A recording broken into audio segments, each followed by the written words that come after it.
Hello everyone, I'm Roebig, Customer CISO for Sekuro. Today I want to talk about how cybersecurity goals and business goals can often butt heads with each other, and some experience I have and what I believe is the secret to achieving that.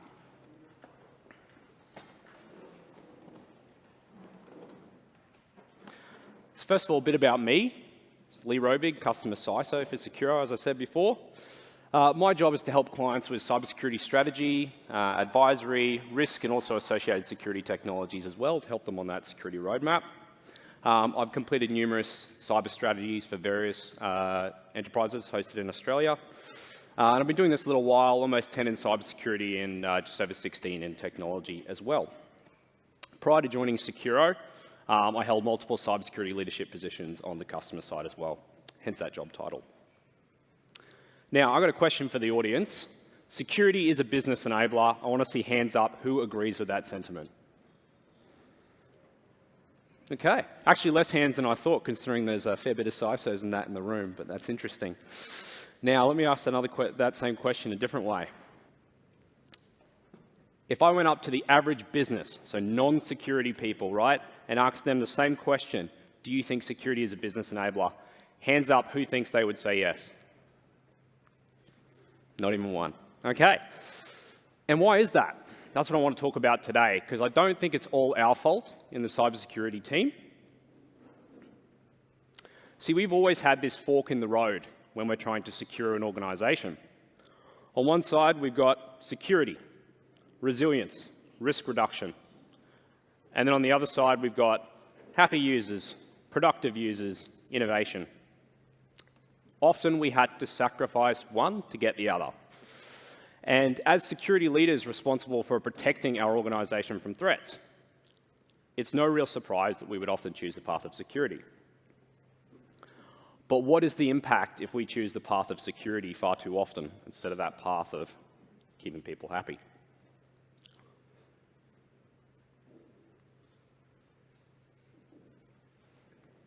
There we go. Bit dodgy. So yeah, I want to share a real life story of something I went through working in an organization previously to help illustrate this point. So this was a bit of a misguided DLP strategy is what I call this story. And it's about a cybersecurity team that was concerned about people. This was during the awakening of cloud storage applications becoming a thing that was used throughout business. Dropbox, Google Drive, WeTransfer, hopefully not, but in a lot of cases, those were very popular at this time.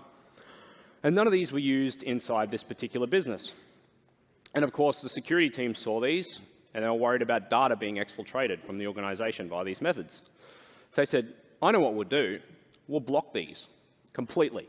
All cloud storage websites are going to be blocked. We don't need them for our business, so why should we have access to them? Now, there was a bit of an uproar when this happened because users were complaining, well, how do I collaborate with third parties? They use these systems. They send me Dropbox files, and I can't even download them, and they're too big to email. So the security team thought, too bad. We've mitigated this risk. We've done it the way we think should be done. Speak to IT if you need any further help with that. We've done our job. Now, they later found out, after some complaints and everything went silent, they thought they'd won. But what they actually found is that the users were working around this problem. What the users would figure out, because our users are getting much more technology savvy nowadays, is that they could hotspot to their mobile phones when they're in the office. And that would allow them to completely bypass all of these network solutions that were blocking them accessing these websites. Now, the security team did find out about this after a few months of it happening. And of course, they were outraged. And they went, OK, we'll show you. And they found a way to block that too. Now, of course, the same cycle repeated itself. Everybody complained, and the security team stood their ground once again. And they thought they'd won because everything went quiet. Little did they know that after a few months, they found out that there were a significant amount of emails coming from these users to their what looked like their personal email addresses. So they investigated. Found out that people were frustrated that they could no longer do this and get real work done, is what they kept saying. And they decided to send these to their personal email so they could work on them on their personal computer at home. Now, the cybersecurity team went, we've got to mitigate this risk. They went, but how are we going to do that? We can't get to the point where we're blocking all external emails from being sent, because that will truly, truly stop them from doing anything. So their hands were tied. Now, what pattern did we observe in this organization? What we're finding is, as security holes are closed, the workarounds that the users use to get real work done becomes less and less secure. And so the end result is the cybersecurity team thinks they're winding up security and reducing risk, but it's actually having the opposite effect inside those organizations. And that is my story about where I think security is not being the business enabler. Now, I'm sure a lot of you are thinking, what about the policy? Surely there was a policy that told people not to do this.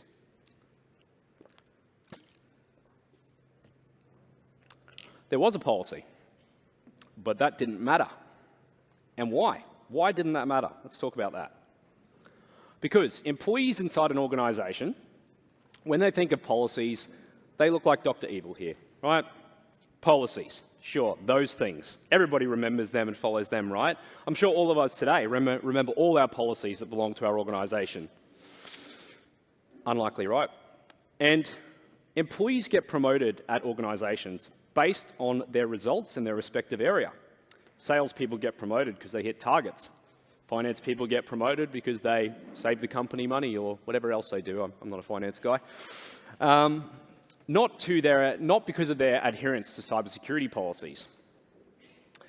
And before we go and say, oh, curse those people that don't follow our policies, how dare they? This is not a cybersecurity versus everyone problem. This is a people problem, right?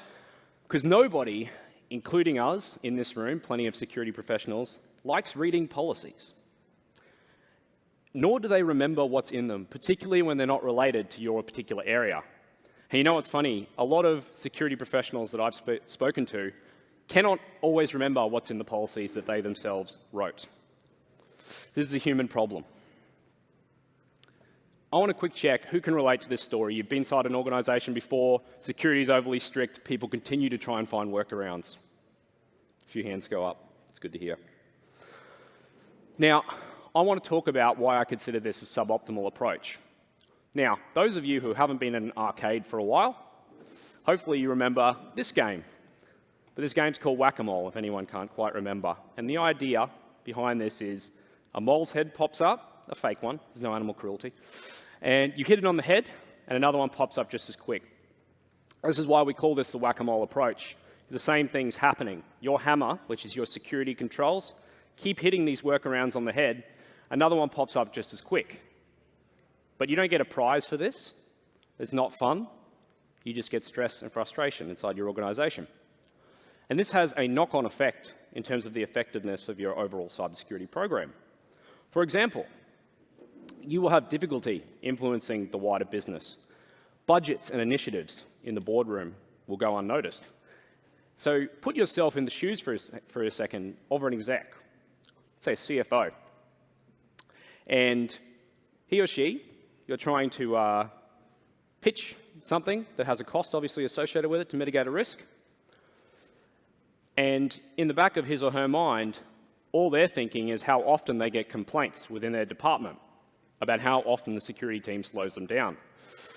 Do we think that the CFO is going to want to support your decision and give you that money to tighten security any further? It's unlikely, right? Because they get measured for results in their respective area, as I said before. And on top of that, that's your impact in the boardroom, but what about your impact in terms of your overall culture on your end user base inside your organization? People won't want to follow your policies, they won't want to read them, and they're not going to really care about compliance. And that's going to overall have a really negative impact on security culture inside your organization. Another problem that I've personally witnessed occurring as a result of this is cybersecurity teams wasting time on menial tasks. And what I mean by that is, you know, we've talked a lot about, or it has been talked about recently in the industry, a lot about burnout, talent retention. It's hard to hire people, it's hard to keep people.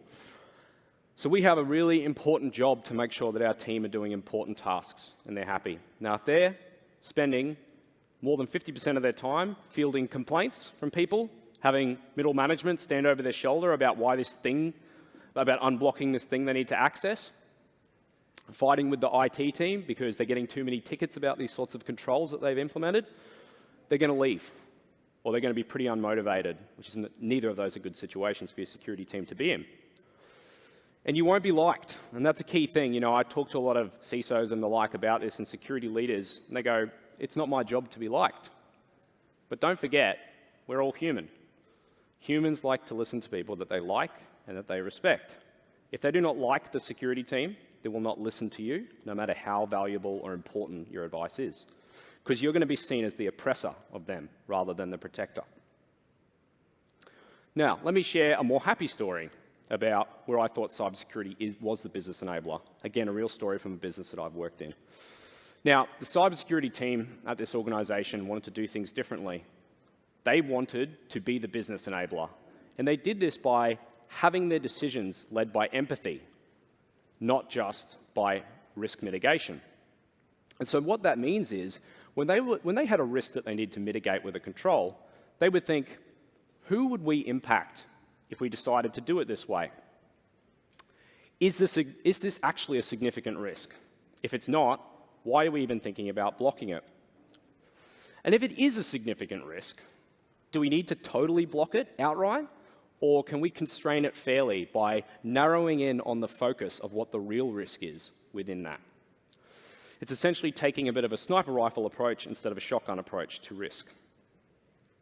And if they couldn't do that, so they didn't have enough understanding and context available to take that more precision approach to it, rather than just saying, sorry, this is the best we can do, and slowing the business down, they'd take a step back and go, can we invest in technology or uplift our cybersecurity program to give us the context necessary to be more fair? Now, here's what's interesting. The pattern inside that organization was that because security controls were fair and seamless, people didn't feel the need to work around it.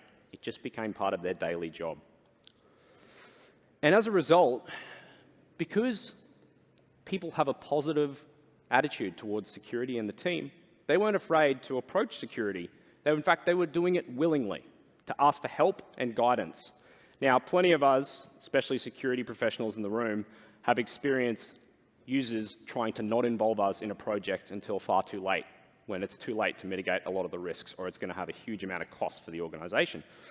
Now, if they're approaching you willingly because you've built a culture like that, that's going to do wonders for your security program, and you're not going to have those type of issues. And that's what we experienced inside that organization. People also won't be afraid of reprimand from the security team. So scams, suspicious activity, and the like, because users are often our best eyes and ears out there, they will come and approach security willingly because they're not afraid. So really, the best way to sum up the end result is that when people respect security and security respects them, they willingly follow it by choice. And that, to me, is security being the business enabler. So let's get to the point, right?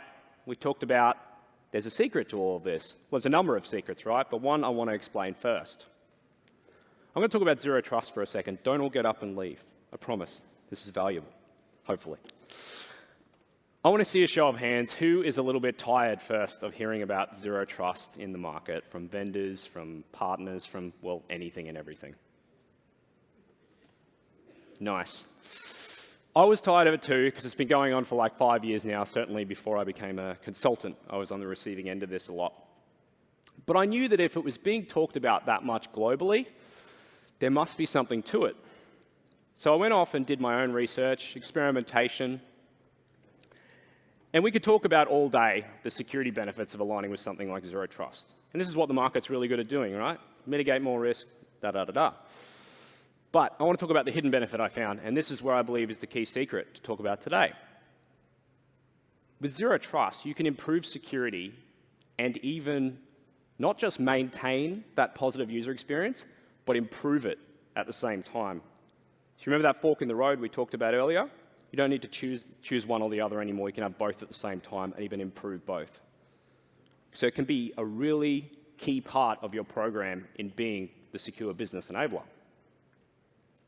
Now, before I can explain what that really means, I've got to explain zero trust. I usually spend 20 minutes doing this, so it hurt me to the deepest parts of my heart to try and put this on one slide. And anyone who knows me well knows I don't like to sum things up quickly. But I have, on the one slide here, summed up the key points that I want everyone to take home about Zero Trust, particularly because it's not very well explained in the market. It's the TLDR, if you will.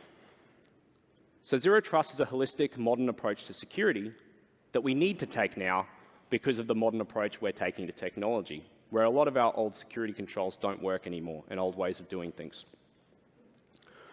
It's a combination of technologies, processes, and architecture as well, instead of just one of those things. And key to mention here, speaking of technologies, it's not about one single product or a point solution either. Some of those will give you further alignment towards your Zero Trust program, but certainly will not give you it end-to-end. I haven't found one yet. I'll let you know if I do. So, the name is also a bit misleading, because Zero Trust isn't actually about zero trust, because aren't we talking about enabling a business here? If we don't trust anyone, we don't give them access to anything, and that doesn't sound like a business enablement to me. So what you really need to think about with the name is ignore the name and think about contextual trust with minimal assumptions. Assume less and gather more context before making a trust decision. It's all about context, context, context. Now, we mentioned context, right? So that is how I believe is key that Zero Trust can help with secure business enablement. Because enabling your business securely is about saying yes more often. But that's certainly not a switch you can just flick overnight, right? Not without adding a lot of risk, because there are reasons that you said no so many times, right? This Goldilocks company I spoke of, where everything was hunky-dory, was really only possible because they had additional context to make informed trust decisions. And that's what Zero Trust is all about, as I keep saying. It's about giving more context and information to us and our security teams and systems into things like network, devices, data, and what our people are actually doing. Stuff that literally wasn't possible 5 or 10 years ago, hence this new modern approach to security. Now, because of this additional context, we can add security, of course, but we can also add balance because we understand more about what's going on. We don't have to say no based off an assumption anymore. We have the context necessary to say no in the right places and yes in most places. A key example of this is the example I used before with Dropbox, right? In the old world, we could tell that someone was going to Dropbox.com, and that was about it. So we made a choice. Do we block it or do we allow it? Nowadays, we can tell that they're going to Dropbox. We can tell who's Dropbox. We can tell, are they downloading or uploading data? We can tell what's in that data. That's a key example approach of how we can have more informed context and be more fair with our decisions. Now, here's a key thing to shout out. Many of you and many organizations I speak to regularly have these technologies most likely already. They've already invested in them, usually because they had a legacy piece of technology and they had a deadline to get rid of that because it was end of life. The problem is, because they were short on time, they deploy these new technologies that have so much more context and capabilities exactly the same way they did the old one, because they needed to get it done. And as such, they're not taking advantage of any of those context to improve user experience. They're just blocking the same way they did before. Now, with that in mind, last one, I'm going to send you away with 3 tips that I think are really important to get started on using Zero Trust for secure business enablement in your organization. First of all, you need to start with your team, because this is a different way that you and your team need to approach the way you make security decisions in your business. And you have to start with your principles. Everybody has cybersecurity principles, most likely inside their organizations and for their teams. Now, you need to back that up with a motto as well. And most people's principles are all focused on the usual things: least privilege, defense in depth, the security stuff we've all heard a million times. But you need to focus on making sure that your team approach business requests with a helpful protector mindset. The idea is to be the protector, not the oppressor. And a few ideas for your motto could be, we don't say no, we say, here's a more secure way of achieving what you want to achieve. Or another one that I like, that I've stolen from elsewhere, is take security from the no, N-O, to the know, K-N-O-W, right? Because you want to have that knowledge so that you can back people up with the right security decisions. Next one is around your authentication policies. Often a huge point of friction for how users get access to resources inside an organization. Now, we're always adding controls to protect our what sits behind our identity system, so authentication, right? We make passwords that expire more often, or we make passwords more secure. We add MFA, we add multiple layers of MFA, we have hoops they have to jump through. But when you're adding more hoops they have to jump through, have you ever thought of removing some of those ones that are no longer required? One thing that I managed to achieve as a cybersecurity leader in a previous organization was getting 10,000 users across 5 countries to use 14-character passwords globally. And in pretty quick succession, too. It didn't take 10 years. And a lot of people have asked me, how the heck did you get that done? Well, I said, because we knew that by uplifting to that level of passphrase and using something like MFA that was fair and reasonable, we could remove requirements such as having symbols, having capital letters, requiring them to change their password. And so when we were reaching out to people, telling them this new world they have to live in, they thought it was fair and reasonable. Because they get, okay, I can live with a longer password if I get to keep it forever. It's all about having that balance. And I call that, the carrot instead of the stick approach, right? And then last but not least, this goes straight into our talk before about the Dropbox thing, right? Start thinking about cloud applications in our modern world, not websites that people are visiting. A ton of valuable business processing right now is occurring in a browser inside your organization, not on the desktop with applications anymore. And so your program and context that you make decisions based on should be informed by that as well. So if the current solution that you have in place can only tell you what website people are visiting, not what they're really doing in there, i.e. Dropbox, are they going to Dropbox, are they downloading, are they uploading, is it my Dropbox, is it someone else's? If you don't have this information, it's probably time to make a change so that you can make that more fair, given so much business processing is happening in there now. Now, that's my final slide. I thank you all for your time. Now, I'd like to leave one more question. How do we actually do zero trust? It's not very well explained in the market, but I tell you who is good at explaining it, our field CTO, Jason. So I'd like to welcome to the stage. Thank you for your time.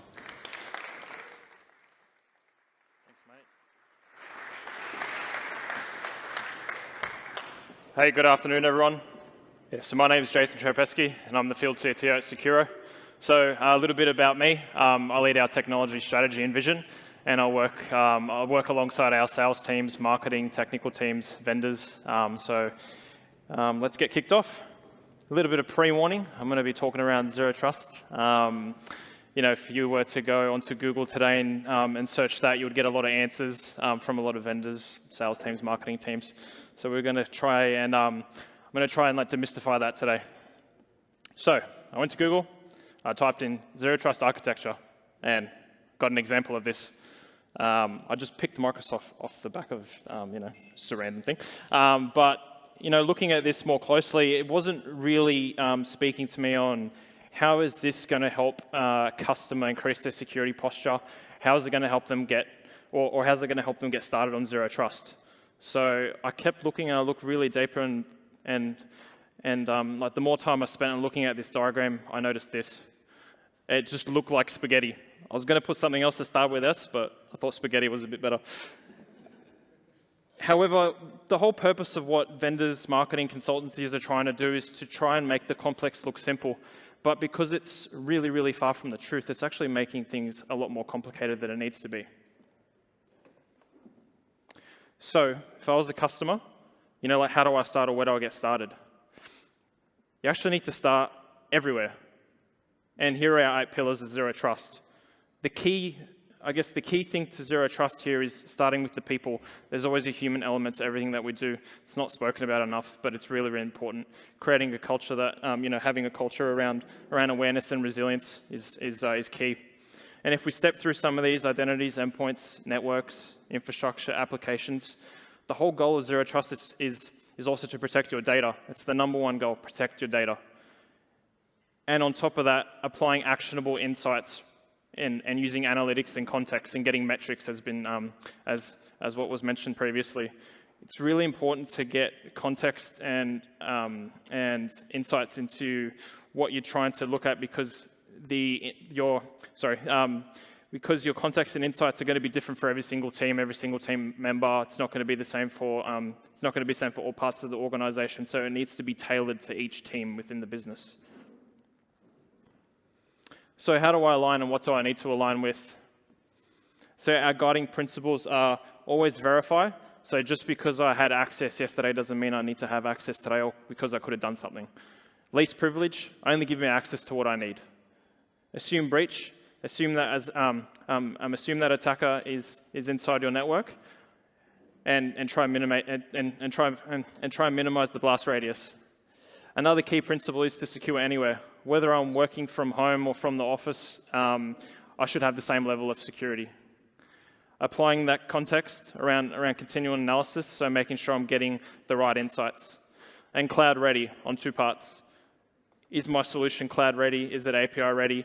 Is it moving with the business because my business is going to the cloud? So I'm going to provide 2 use cases and 2 examples on how you do this, and this isn't really talked about enough.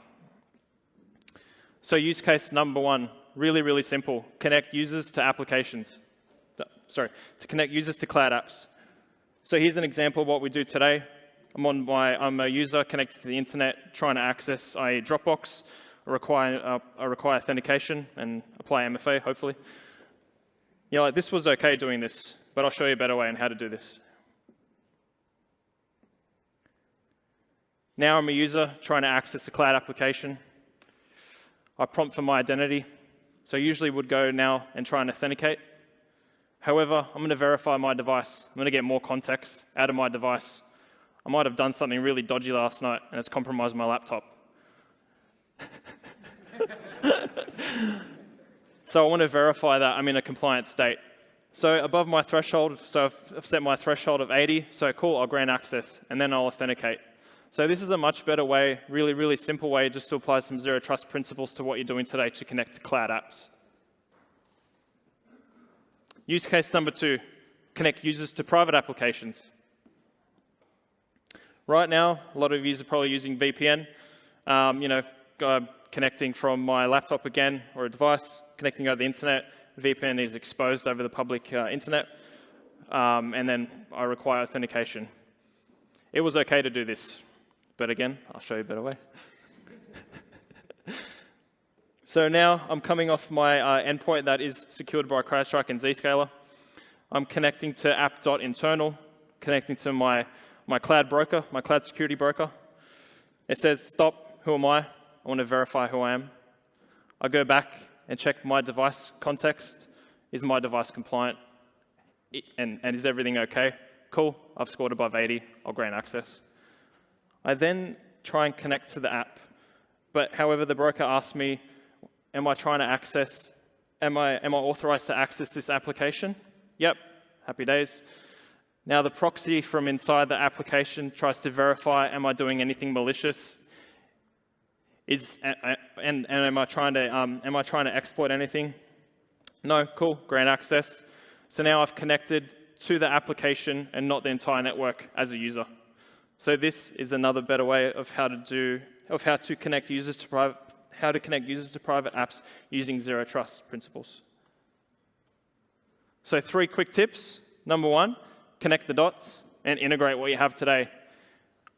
As mentioned previously with Lee, you're probably using a lot of this stuff already. Use the out-of-the-box integrations to connect and to get more out with what you're doing today.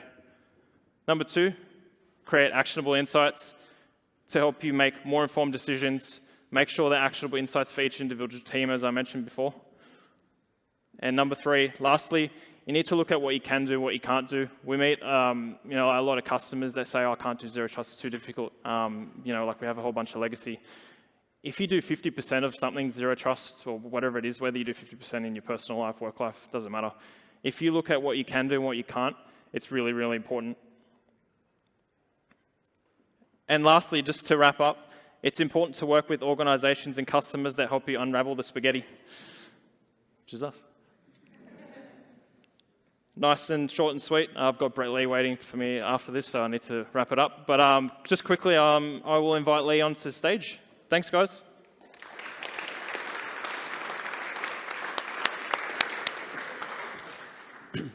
Thanks, Jason. That was a really good practical use cases of Zero Trust, something that was certainly less messy than those previous diagrams you put up. So happy days. Hope everyone got something out of that.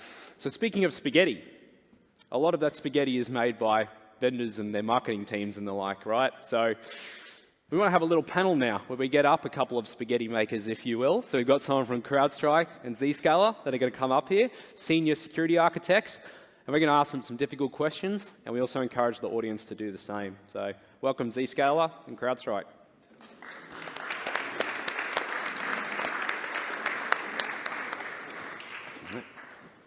Thanks, Lee. Thank you.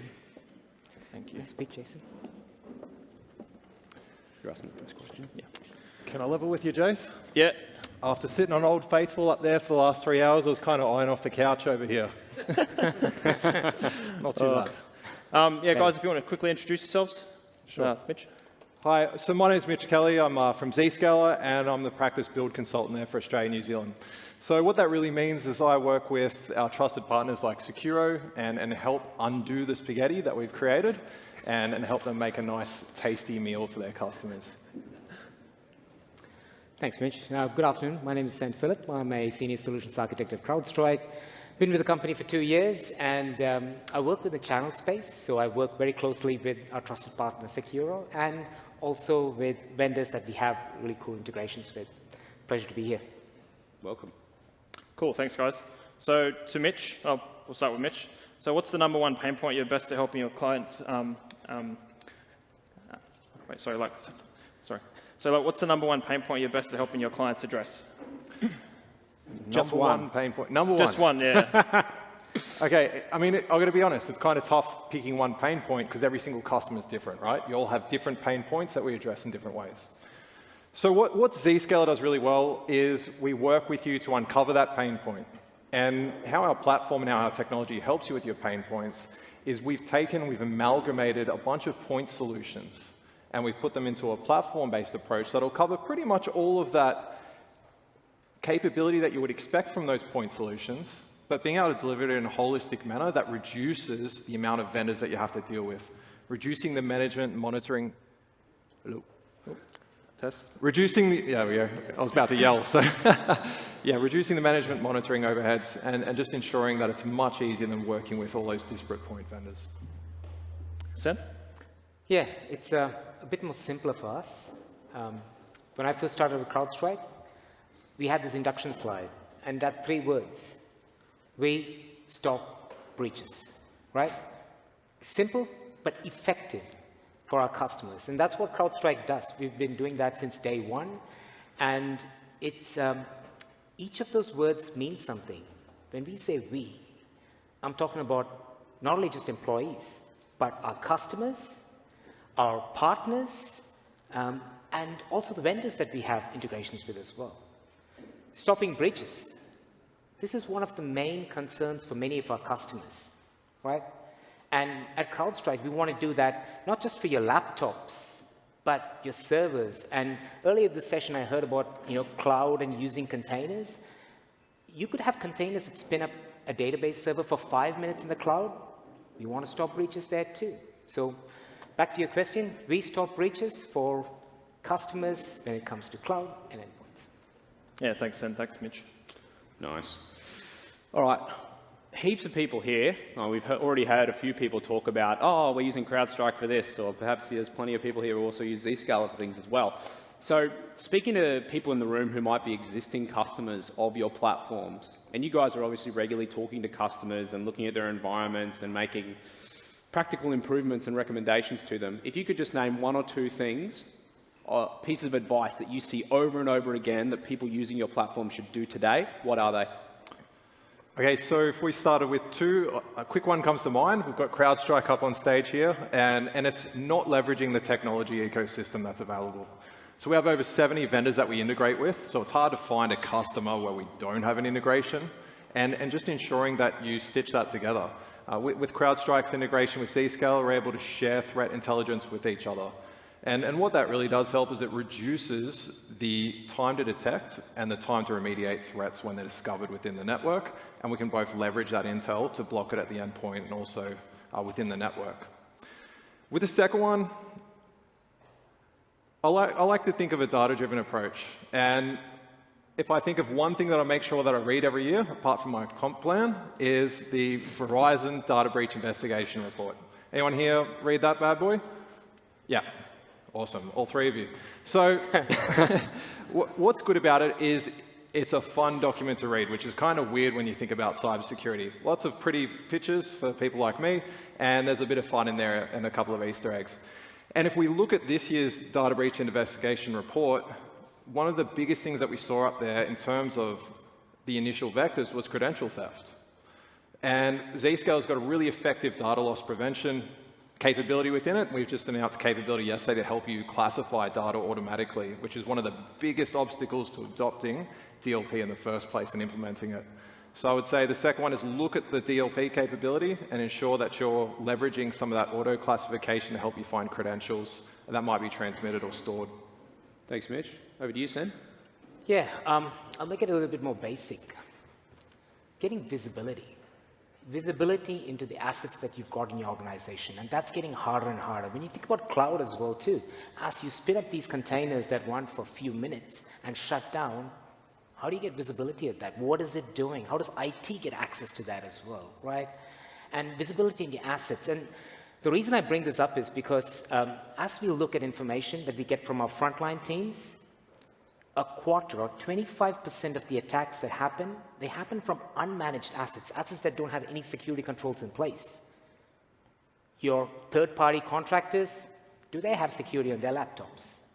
When you think about adversaries, they like to go after these assets because it doesn't raise noise, no alerts, no detections. They can do what they want to do on that asset, get stuff, then move laterally on to managed assets, right? So visibility is a key concern. Another thing, speaking about the Verizon data breach report, which I read, and I think it's quite good, is identity, right? 80% of the attacks that we see leverage compromised passwords, stolen credentials. If you look at that MITRE tactic and technique, some of the techniques that we see is valid accounts. And valid accounts has been there for, not this year, the last year, 5 years in a row, right? Interesting analogy here is, Jason, if you drive a nice car and I manage to, when you're on holidays and I manage to steal your car, I get your keys, right? Until and unless you report that car being stolen, I can drive around. Even the cops are not going to question me whether that car belongs to me, right? Valid accounts, valid keys. I can do whatever I want, and same thing with adversaries. They get access to that, they move laterally in the network, and no one's going to stop them. So visibility and identity, I would say. Yeah, that's a really good analogy. Good answer. Now, we only have 5 minutes left, so we do have some more questions to ask, but I'd like to reach out to the audience first and see if anyone wants to ask. No question is forbidden. The harder the better. Go for it. Does anyone have any questions while our guys are in the hot seat here, or even for me and Jason? Nick's walking around. Going once? Twice? Okay. Next question then, over to you, Jason. Are there any common misconceptions that you would like to clear the air on? Hang on. Oh, that's a tough one. Sorry, we have a question here, I think, from the audience. Oh, we've got a question, sorry. Yeah, sorry, just had a question. Between CrowdStrike and Zscaler, what's the overlap, or is it totally complementary technologies? So I think if I heard the question right, what's the overlap between the two technologies? So we've got CrowdStrike deployed in an environment, we've got Zscaler as well. So I would say if we look at Zscaler, we're looking at secure connectivity with using zero trust principles as well. And with that, we're looking at users to applications, securing users to the internet, and looking at the digital experience from end to end. So I kind of think about us together as those two people in one of those old action flicks, back to back, kind of fighting people in a circle. If I go down, Sen's there to try and save me, hopefully. Sen? Yeah, okay, cool. and likewise, the same, I've got his back. So I think there is a little bit of overlap in terms of what we're able to do, but I think that's a good thing, because overlap is part of our defense in depth. Right. Yeah, absolutely. And we, you know, web security, endpoint security, right? So we work very well together because some of these malicious executions could come from those URLs in web, and we do not do web security. We'll come out and say that, right? We want to see what happens, but if we can find out where the source of that action is, and that's where we use Zscaler, work together, share intelligence, and make it better for our customers that have got the joint solution. Great, cool. So back to Jason's question. Sorry, yeah, are there any misconceptions that you'd like to clear the air on? Yeah, so I would say I've had a bit of time to think about it now, and I get the opportunity to speak to people all over Asia Pacific. And when I speak with somebody new, one of the first things I ask is, what do you know about Zscaler? And I can tell you the most common answer is, you're a web proxy. And I'm like, okay, yeah, we do that as well.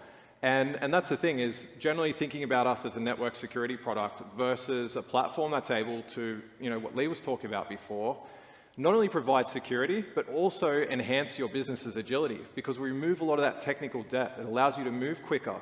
You can make decisions like, we want to expand the business, or maybe we want to defend a part of the business, but we don't have to think about the network security, about putting in physical things, about power, about patching, about maintenance. So that abstracts away and you get focused on what you do best. All right, so not just a proxy, I think would be the answer. Cool, thanks, Mitch. Sen? Zero trust? No, just kidding. Take it easy. I'm not going to. Something else I was going to think about was threat hunting, right? Many organizations have gone down the path of doing threat hunting, or they're using vendors to do that as well. Some of the misconceptions that I hear is, you can use machine learning, or it's automation. Let's do threat hunting every second Friday of the month for 2 hours and see what we can find, right? So when you think about threat hunting, automation is great. We can do something with it. We can get some statistical and mathematical analysis out of it. But you really need smart people who do this 24/7, or a little bit more proactive, who think like the adversary to uncover some of the threats that might exist in that organization. So having access to good data and having access to skilled people who know exactly what they're doing, thinking out of the box, creative, hypothesis, all that is important, for doing good threat hunting. So that's one thing I hear quite. Yeah, good answer. Thanks heaps, guys. I think we'll wrap up. That's it for us. Thanks very much. It'd be a good act following this one, so we'll hand off here, and thank you a lot for your time. Thanks, guys. Thank you, Zscaler and CrowdStrike.